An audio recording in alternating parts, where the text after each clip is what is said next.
দেশনেত্রী বেগম খালেদা জিয়া এবং তারেক রহমানের পক্ষ থেকে আপনারা ওইটাকে বাস্তবায়ন করার জন্য প্রস্তুত থাকবেন।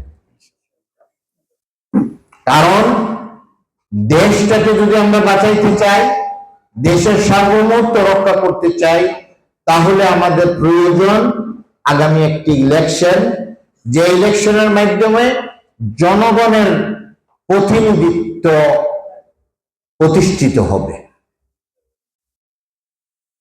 আজকে এই দেখেন আমাদের দুইজন যুবক এইদিকে ওনারা যাচ্ছেন। এই যুবকদের জন্য কর্মসংস্থান তৈরি করার জন্য প্রয়োজন হলো একটি স্থিতিশীল সরকার। স্থিতিশীল সরকার যদি না থাকে তাহলে কিন্তু আমরা কোনো সময় সাস্টেইনেবল অথবা স্থায়ীভাবে কোনো উন্নয়ন সম্ভব নয়।